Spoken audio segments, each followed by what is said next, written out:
Hi guys, I'm back. I took a little break, but I'm back. So today I'm going to discuss the things that I cut out of my life since I started my self-care, self-love, stroke healing journey. So I'm not going to bore you with a lot of intro. Let's just get into it, okay? So number one, I cut out all surface level friendships, and honestly, I wish I did this sooner. I've been on this for a couple of years, but I wish I did this sooner. And by surface level, I mean surface level friends are people who are you're cool to hang out with. Like they are good time, you can go out to the club with them, you can hang out with them during the day, but you can't sell them your business because once you say something, your business is everywhere. And if you ask them, they're like, oh my bad, I didn't know it would be that bad. Those kinds of friends, I just let them, I just drop those kind of people. Why are you occupying space in my life? And you're not even bringing anything tangible. I mean, it's good to have a good time, okay? But life is not made out of good times alone, okay? When you start leveling up, when you start focusing on your goals, like really focusing on your goals and being intentional with your life, you be intentional with people too. And when you audit and start finding that all around you, you just have some surface level people, all they come around to do is to just gossip, it's just drinking, it's just boy drama. And what you're trying to focus on, sorry guys, what you're trying to focus on is building something tangible. But them, they're cool, they're good with being comfortable, they just thrive off chaos and drama, but you are not on that anymore. Let me tell you, if you're building something, it becomes such a lonely journey because even the things you want to talk about is not even relevant to the people who are around you. You start being boring to them, and somehow, even if you don't mean to cut them off, they just fall off. You just find yourself alone. That's why self growth and self healing is such a lonely journey, and that's why it's not appealing to most people, or that's why people just they give up and they stop because you lose the comfort of friends, and you will be required to go on a stretch of loneliness at some point. You cannot run from that, especially when you are really, let's use an example, okay? Maybe you're trying to lose some weight, and all you have around you are friends who they hype each other. You guys always hype each other, and people will love me for who I am. It doesn't matter how I look, but you've been on this journey on and off, but now you are like serious. You want to get in shape, you want to improve your looks, you want to improve your body, you want to improve your health. But here are your friends here, always eating anything. You don't want to eat junk anymore. And then here you come, you're starting talking about gym, you're starting to talk about health and nutrition, and they're looking at you like you're not making sense. At some point you'll just find yourself alone. So this is the point where people just fall off. You want to be comfortable. Do not confuse comfort with stability. Those are two different things, okay? You cannot confuse the stability of a job for comfort. That's how people end up being in toxic jobs for years without even realizing it, okay? The moment you decide to level up, just brace yourself for loneliness. And loneliness is part of the journey. You cannot run from that. Before you get to the people who are aligned with what you're trying to be, or who are aligned with who you see yourself as, it's going to be a while, okay? So for me, once I cut off those surface level friendships, okay, it became really quiet.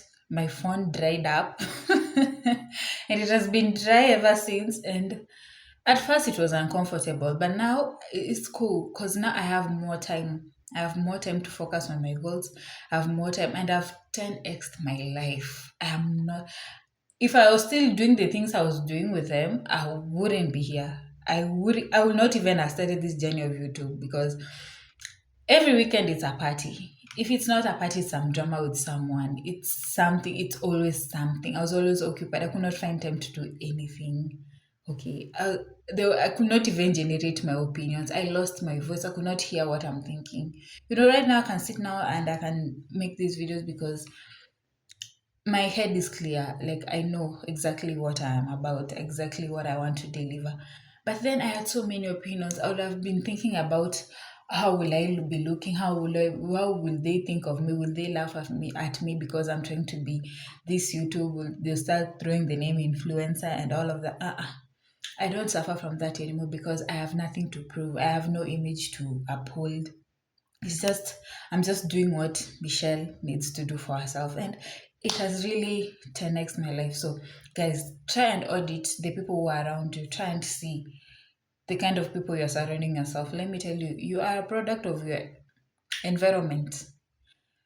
In as much as you can be educated all you want, but if you surround yourself with small minds in small spaces, that is what you're going to be. Okay? And for you to level up, you have to cut things out. Most of the time, it's not incorporating new things, it's cutting things out. Okay. So, okay, number two, things that I cut out of my life since I started my self healing, self care journey, which is number two, is I stopped excessive drinking. Now, it started small, like a cocktail here, let me go for a glass of wine on a Friday or a Saturday, to I'm at work and something inconvenienced me and I'm now craving a drink. I can't wait to leave work and get home and and open my wine bottle. Then it went to like that to the point where I'm in the house. It's like 3 a.m. on a Saturday evening because I don't like going out like that. And I'm just counting down to time to at what time the liquor store will be open so I can go get another bottle, until it hit me like, oh my God, I'm turning into an alcoholic, okay? And I switched, even I decided to stop, I didn't stop like cold turkey at first. It went to like, okay, let me reduce it to only weekend, to once a month, but still it was every time I would slide small, I would really backslide until I was like, okay, I'm just going to go cold turkey. And then I decided to switch out my diet. I really cut off the people who are really pushing me. The people, because when I'm not, when I'm not triggered, I can focus. I don't even think about, excitement and all. I'm going. I love to chase my goals. I love to be. I think I'm a workaholic. I love to work. I'm just on. I'm just on. And if I'm not on, I'm in my bed, I'm lying down, I'm watching movies. Rarely, I'm not inclined to like seek out pleasure because it's just who I am. Okay. But somehow in life, I just found myself to be this person. Like, I'm looking forward to drinking. I'm looking forward. Okay, I cut out the clubbing, but the drinking remained. Okay, I'll just drink in the house. It's so nice cooking and drinking. It's joy. I won't lie. It's fun. Okay, but once I switch that out, I mean, look at my face. I look like a baby, especially in the morning. I wake up, and even if my face is swollen, like I just look like 10 years younger. My skin is refreshed, the quality of my sleep is improved, and I'm someone who struggles a lot with anxiety and depression. And if you know, alcohol and anxiety, they don't go well together. They don't go well together. So I used to have a lot of mood swings. I would wake up, I feel tired, then I crave sugar. I do sugar, and I'm like at 11, I'm at my peak, and then at 1 p.m. I'm crashing. By 3 p.m. I'm depressed. At 4, I'm just waiting to come home for a glass of wine, for a good cocktail. I want to make myself a good cocktail. Then I don't even eat well. I just eat junk and I go to bed. And it was really deteriorating me, and a lot of time and money. And then somehow you find yourself keeping company of people who are not even supposed to be around you, okay? Because alcohol impairs your judgment, okay? You just want to feel good. And where I live, it's a lot of young people, so there's always parties around. It's so easy to just walk out of your door and find yourself some random party, hanging out with some random people. And I was too cute. I was like, I'm too cute to be out here just not being careful like that. And the alcohol had to go. And let me tell you, at first it wasn't okay with fasting and prayer. It wasn't like really hard because I had to outsource that help, because in myself I did not have the will. Like, life comes at you so much, you just want a way out, you want an exit. Okay, so with fasting and prayer, kind of just give me the strength. And it's been months I've not been drinking, and I don't even think about it. Like, I will see it, but I don't feel like I need it to feel good. I just feel like, once I've eaten, I'll just go to sleep. It doesn't hit me like it's Friday, I need to party. That mentality just went away. I was like, okay, I need to keep this up. And things have changed. Imagine if I was still keeping up with that lifestyle, I don't even know if I would have been consistent or if I would have started this content creation journey, because once I feel good, I just want to relax. I don't want to do, like, I don't want to be up and doing anything, okay? But like this, it's been good. So, guys, just cut out the drinking. Like I said in my previous video, people who continually drink, they have like this gray cast on their face. Like, it's so hard to notice at first, especially if you're used to your face like that. But once you stop and then you go for like 2 weeks clean, 3 weeks clean, you will see it. You have this glow, healthy glow, and then you realize, oh my god, the puffiness under the eyes, you look tired, you look wrinkled, you're always moody. I said, I'm not going to give power to any substance outside of me to give me happiness. I'm not going to generate power outside of me. I'm good at cutting out of people. Now it's time to decenter the pleasures. And I remove the pleasures away, and it is boring. The social life will suffer because most people, the only thing they bond over is alcohol. Okay. Nothing else. People don't invest in their hobbies. But if you're a serious person and you really want to make a turnaround in your life, okay. I Today in the morning when I was preparing, I listened to Benjamin Zulu. He was saying that if you dedicate a month, you'll change your year. If you dedicate a month to planning, just planning and strategizing, you'll change your entire year. But if you dedicate a whole year into just changing, instilling those habits, planning, strategizing, taking the measures that you need, starting the things that you've been postponing, you'll change your entire life. Okay. And if you dedicate a decade, you'll change the world. It was like, hey, I really need to put this up. And so far, I want to see if I can get to a whole year. And if I do, guys, prepare for a testimony, okay? So, to my next point. So, another thing that I had to cut out of my life in order to, for my self journey, self healing, self love journey, okay, is people pleasing. Let me tell you, I was a chronic people pleaser. I was always stressed out. If anyone asked me to do anything at work, I'll stand up for them. I will hold people's shifts. Someone will just randomly ask me to babysit their kid. Even though I'm tired, even though I feel like I need my time, I will do it. Like, it's such a bad thing. And I think the environments that we grow in, they kind of just mold you into this person where you feel like if people, you need, you know, being a good person means taking self-sacrifice. Being valuable comes from you showing up for other people. But in real sense, I kept meeting the same kinds of people, and those kinds of people are mostly narcissists, toxic people who actually, if you're a people pleaser, you attract narcissists because they love that personality. They know you're empathetic, they know you'll take anything, they dash you. They know that your self-worth comes from you being validated, so they'll just give you a crumb just to bait you, and from there you'll be taking hits and then hits and then hits, until to a point I was like, I keep meeting toxic people. I keep attracting, like, I find myself in toxic environments. I keep experiencing the same experiences time and time again.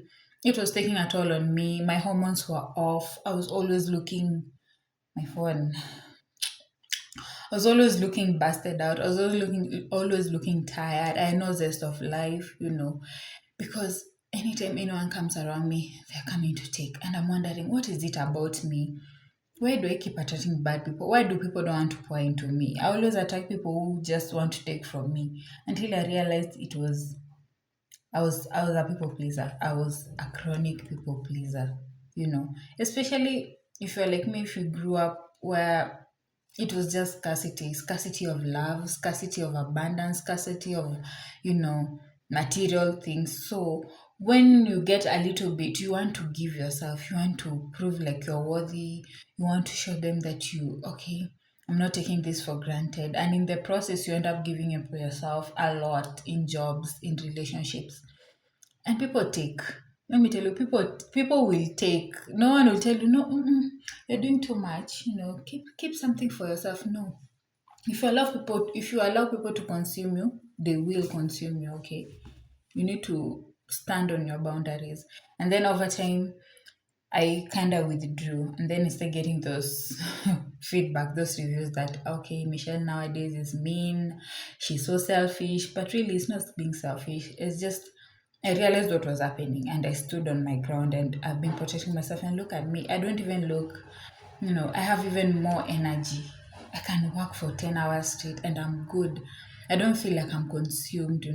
When I'm ready to lie down, I lie down. There's no annoying phone call. Someone is calling me for, I don't know, the emergency from their village. I don't have to hear all of that because once I stood my ground, they know nowadays they know I will not even pick the call, so they don't bother me. They find other people to bother. You know, lonely. You might call me lonely, but for me, it's peace. And look at me. I don't look stressed out.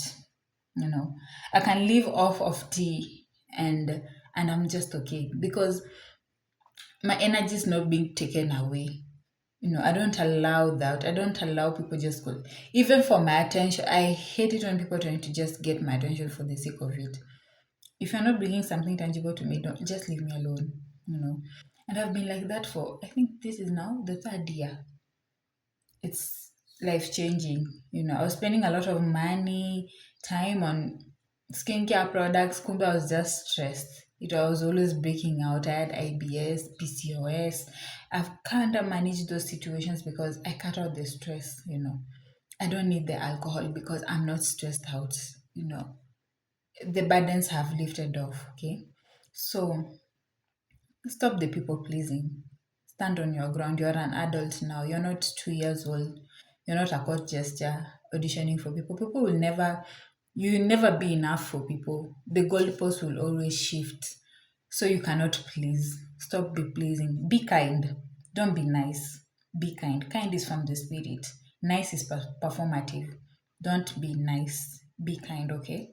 So and another thing, guys, and I have to include this here because it's the society we live in now. Sex during talking stage. Ladies, you should not even be having sex with someone who is not your husband. But we live in the times we live in, and I'm not going to be here playing Virgin Mary.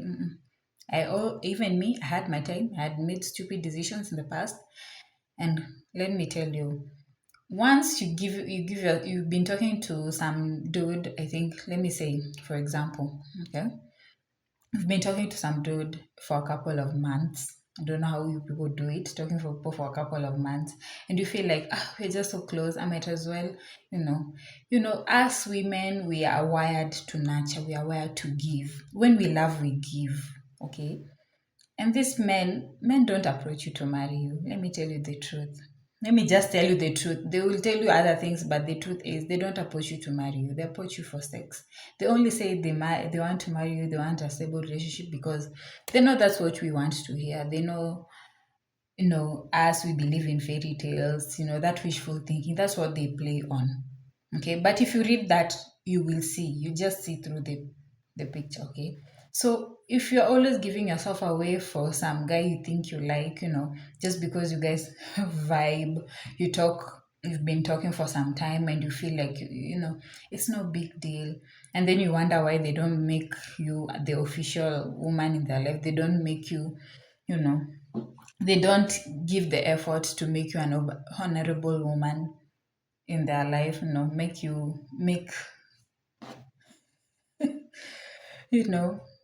make an honorable woman out of you. It's because you just give yourself off. Once you just give yourself off, that's it. You cheapen yourself. That is not going to go anywhere. And for me, I have a rule like if things do happen before things get official, that's it. That's it. We end it there and then. Okay, I'm not counting on that because I know men. The older you grow, you know the nature of men. That's why they like young girls because young girls are malleable. You can lie to them. They still have that wishful thinking. They think life is like Cinderella. You just meet your Prince Charming and things are. No, men are predators. They will prey on you. You cannot afford to be naive. Okay, so talking stage. keep the sex away from the talking stage. How many people we saw out here? Someone came here online recently after going through hell, giving birth to a baby prematurely, and then sasa ako kwa mata huko unaitwa one night stand, and that was not the thing. They don't come at you like that. They say those things after they're done with you, and now you're just there. You look stupid. No, guys, I just had to include this here. The sex, save it. If you cannot wait for your husband, if that's too hard for you, if celibacy, for me, I just say don't let them touch you. Okay, because once men are involved, that's why the UTIs start. That's why your hormones are starting to shift. Remember when you were a teenager before you started dealing with boys, how your mental was clear, how you didn't have issues. But once men come in, other women come in with their jealousy, you're fighting off bitches.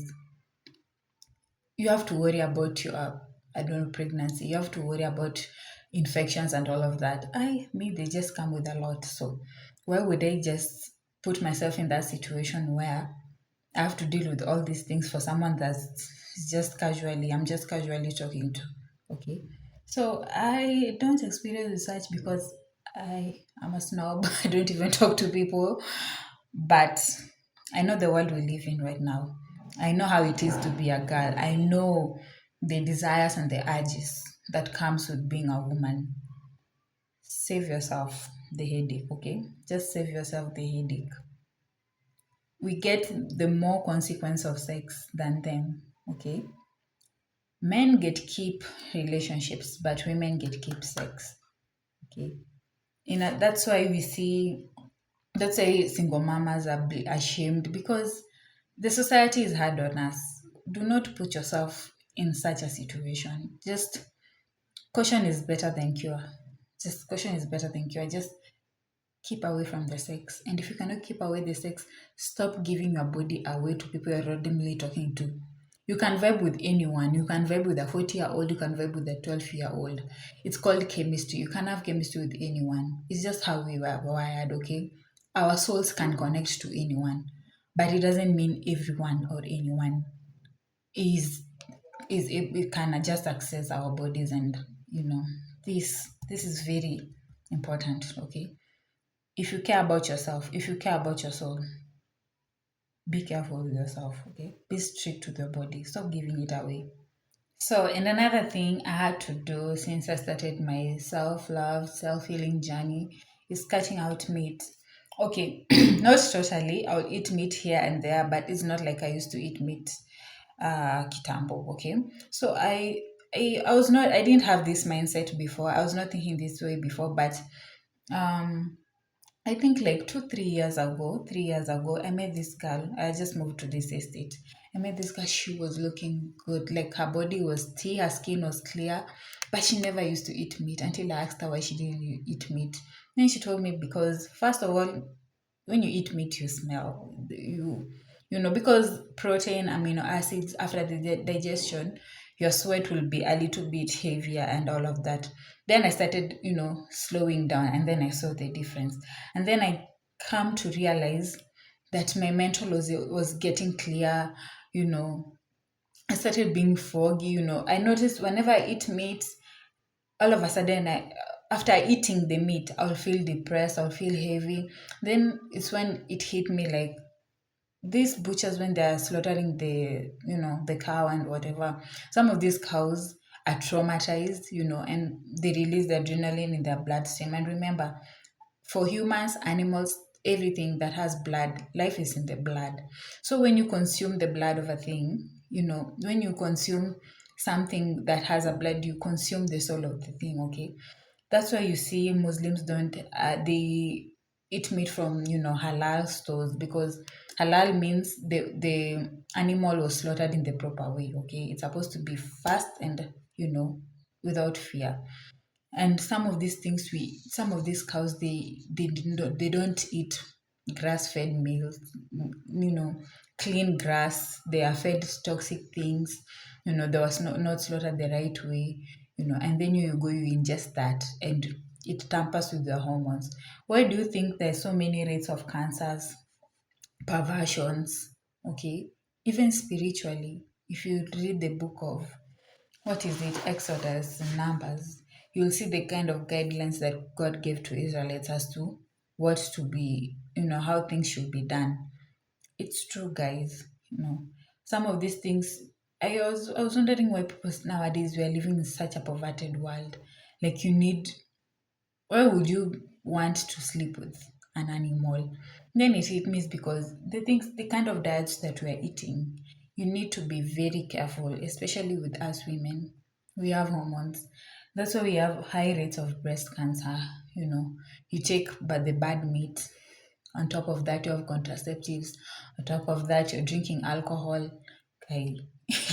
Huo ndio vitu unajifanyia kweli. You are really entangling yourself, okay? And when you drop the meat, it's easy to lose weight. It's easy to lose weight. And then I'm not saying that you stop eating meat, kabisa, kabisa. Just find a way to go through it, be more careful. Find ways, find where you'll get like good grade one meat, from well grass fed cows. Okay. You can also eat white meat. There is chicken. I know even chicken, there's the fake ones. So you be wise as to how you go about it. You eat white meat, you eat fish, seafood. Trust me, your mental will clear, your skin will clear. Okay. Me, I have like 2, 3 skincare products at this point. Something to change the corrections if I have to. I only have my eye pencil, powder. I have cluster lashes and lip gloss. I'm good. I don't have to do too much because I do the internal work. Okay. So and another thing, another point, since I started my self love, self care journey, is not taking men seriously. I mean, you know, I don't know how human beings are wired, but the more you show people that you love them, the more they want to take more advantage of you. I mean, and I've gotten to a place where I just don't deal with them. I just don't take them seriously. I even, to the point where I even gatekeep my personality. Some just think I'm mean. Others, they call me a snob. I just don't give them a time and a chance because men are sneaky and they're good at pretending. And if you're just naive with them, they will tell you, especially the older they come, the more experience they have. So they know what works. They know what works with young women. So they'll come, they'll lie to you. They waste your time and then they confuse you before you know it. You're weak for them. You end up giving yourself to them. You end up in some precarious situation. People ask me how I've gone this long, without being in any kind of drama. It's because I don't deal with them. I don't. I just don't. I don't take them seriously. Oh my god! I don't know what they can tell me or give me at this point to convince me because I'm so aware of their nature. It's just I don't idolize men, guys. I don't see them as gods. They're humans to me. And once you take that stance, it's easy to read. It's easy to know, okay, this one is telling me this so that I can get this so that, he's just another human being, lonely. He wants an ego boost. He wants a trophy. Gosh, I hated being a trophy. They want a trophy in their life. They want something they can brag of. They don't see you as human, just objects to be played with. They see you as sex toys, something, they don't see, the only people they see as human is their sisters and their mothers. But that, and once again, like I told you, when you let them in, that's when the drama starts. When they are not in your life, like things are peaceful. You don't have to worry about a lot. But once the man come in, other women come in with their nonsense. You're constantly trying to fight. You're constantly for what? For a shoulder to lean on, not me. Since I stopped taking them seriously, my life has, escalated to the point where I know what I want. They have this way of trying to engage you with conversations, meaningless conversations and meetups just to wear you down. Once I cut that out, they don't have the opportunity. I just close the inlet to my life. They don't get me. They don't get the access to me. You know, if things do happen and I do get married, that's God's plan. But for me, I'm good. You all can be loved. Me, I'm not that. I'm not doing that. And another thing that I had to cut off. Okay, I'm working on cutting it off because this is my toxic trait. Because being too goal driven, I mean, I'm the type of person I've always worked all my life. I've been responsible all my life, to the point where you get to confuse that to being your identity, right? When you're not producing, when you're not doing, you feel like you are a failure, okay? So, like, when was this? 2024. Yeah, 2024, last year, but one. It started last year, but when that's when I started to realize. So I had switched jobs. With switching jobs, it's a whole identity shift. It's a whole another thing, And this job, it was something I didn't want to go there. Okay, it's just life. Life was really pressing me. I was in a corner. I had no choice, so I had to move. So with this came with a lot of sacrifices, and I was not able to do things the way I wanted to do. I felt my life was not taking the trajectory that I had planned to. And I'm a person who I write things down, I put in the work, and I want things to go a certain way. And if they don't go a certain way, I start putting the blame on myself, okay? And it was a struggle. Yeah, that was the hardest, one of the hardest years of my life. I even dissociated. I don't even think about it. I don't even remember what my birthday looked like that year. I also dissociated. It's when even I slipped up into alcohol and all of that. Okay. My face was busted. Like I it's when I started to see God at this point. I was like, I am losing it. I am losing it. Then I realized that I place so much identity in the things, in my strength, in the things I was doing, in my responsibilities, to the point where I had forgotten who I was outside of everything, okay? Outside of being some so and so at work, being so and so in the family, in my business. I was to the point where if a business fails, I'm not even grieving. 2 days later, I'm on to the next thing. 2 days, I'm not even. I, God had to slow me down. I will slow down. Okay, I will slow down. I had my reality check, and even so, even up to date, I still suffer with that. I still, like, I had planned to go on a 2 weeks break right here on social media because I realized I was doom scrolling a lot, and that's not me. I'm more of a book reader. I have timers on this app so that I don't overdo, but I realized I wasn't even ignoring those timers. I joined TikTok. I was started posting there, but with the posting, I found out that I'm scrolling more. Um, you know, taking in, I'm consuming a lot of content to the point where if you ask me what I just saw 2 reels back, I don't even know. I had less time to read, and it just affected me. I don't like going without feeding my mind. I feel like I get retarded. It's a habit. So I started losing myself, and then I was like, okay, I need to take a break. I've taken a break, and the first 3 4 days, I'm just beating myself. I'm like, I've not posted anything. I feel like I will lose the mental. Even so, right now I'm supposed to take like 2 weeks break, but 1 week later, here I am. I'm shooting a video because yes, I'm rested, but I'm not doing it from a place of I need to do it, I need to post. Okay, it's from a place of where okay, today I feel like I have something in my cup, I can share something, and yo, I don't know. I'm working on this in myself, but gripping things too hard does hurt, you know. I've learned to do what is in my part, I will do it, and the rest I just leave it to God because plans are of man, but it's God who establishes us. Okay. I can't force something. Some things are just out of my league.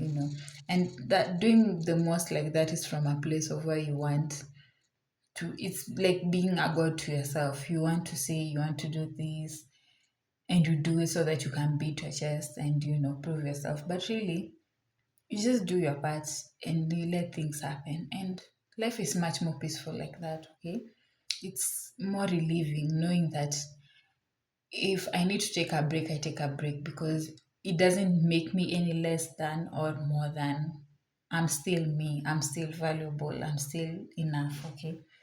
So I think I'm going to end this video here because I feel like this video is too long. I'll see you on the next one. Bye.